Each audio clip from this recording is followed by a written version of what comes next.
రాయలసీమ ప్రాంతంకు చంద్రబాబు నాయుడు ద్వారానే న్యాయం జరుగుతుంది అని మాజీ రాజ్యసభ సభ్యులు టీజీ వెంకటేష్ అన్నారు. శుక్రవారం నగరంలోని మౌర్య ఇన్ హోటల్ ఆవరణంలో న్యాయవాదులతో కలిసి టీజీ వెంకటేష్ విలేకరుల సమావేశం నిర్వహించారు. ఈ సందర్భంగా టీజీ వెంకటేష్ మాట్లాడుతూ, రాయలసీమ ప్రాంతం అభివృద్ధికి రాయలసీమ హక్కుల ఐక్యవేదికగా గత 20 ఏళ్ల కిందటే డిమాండ్స్ను కేంద్ర రాష్ట్ర ప్రభుత్వాల దృష్టికి తీసుకువెళ్లడం జరిగిందని అన్నారు. రాష్ట్ర విభజన సందర్భంగా కూడా సమైక్యాంధ్ర కోసం తమ వైఖరిని ప్రస్తావించామని చెప్పారు. తెలంగాణ కంటే రాయలసీమ అంతకంటే అత్యధికంగా వెనుకబడిన ప్రాంతంగా ఉందన్నారు. అప్పట్లో రాయలసీమ ఉర్దూ యూనివర్సిటీల ఏర్పాటుకు బీజేపీ కృషి చేసిందని అన్నారు. ప్రస్తుత తరుణంలో హైకోర్టు బెంచ్ కర్నూలుకు ఇవ్వడం హర్షణీయమని కొనియాడారు. చంద్రబాబుపై మోడీకి ఎనలేని గౌరవం ఉందన్నారు. రాయలసీమ ప్రాంతంలో నిరుద్యోగ సమస్య పరిష్కారం కోసం కూటమి ప్రభుత్వం తప్పకుండా కృషి చేస్తుందని అభిప్రాయం వ్యక్తం చేశారు. ఈ నేపథ్యంలో మంత్రి భరత్ నిరంతరం కృషి చేస్తున్నట్లు వారు తెలిపారు.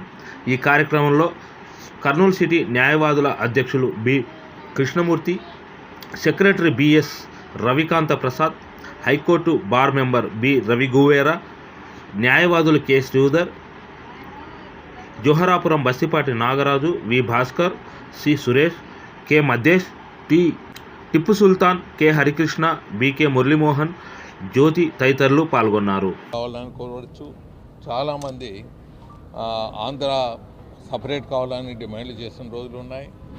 తెలంగాణ ఎప్పుడు మీరు చూసే ఉంటారు, ఎప్పుడు డిమాండ్ చేస్తారు. కానీ రాయలసీమ హక్కుల ఐక్యవేదిక ఎప్పుడు రాయలసీమ హక్కుల కోసమే పోరాటం.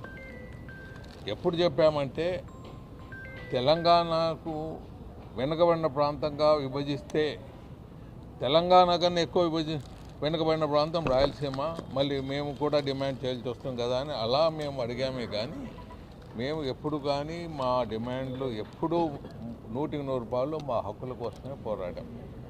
అందులో భాగంగా కొంతమంది అనొచ్చు, మీరు పదవిలో ఉన్నప్పుడు మీరు అజిటేషన్స్ ఉండవు కదా అని అంటారు. రాయలసీమ హక్కులు పదవిలో ఉన్నప్పుడు మనము ఇచ్చే పరిస్థితుల్లో ఉంటాం.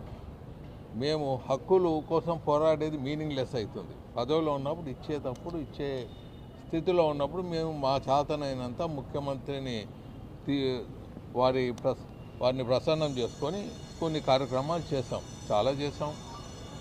ఒక కర్నూలు జిల్లాలోనే చూస్తే రాయలసీమ యూనివర్సిటీ వచ్చేదానికి కానీ, ఉర్దూ యూనివర్సిటీ వచ్చేదానికి కానీ, ఎన్నో కేంద్ర ప్రభుత్వ కార్యాలయాలు వచ్చేదానికి కానీ, బీజేపీ తరఫున రాయలసీమ డిమాండ్ ఒకటి, రాయలసీమ హక్కుల డిమాండ్ ఒకటి తెర మీద తీసుకుని వచ్చాం.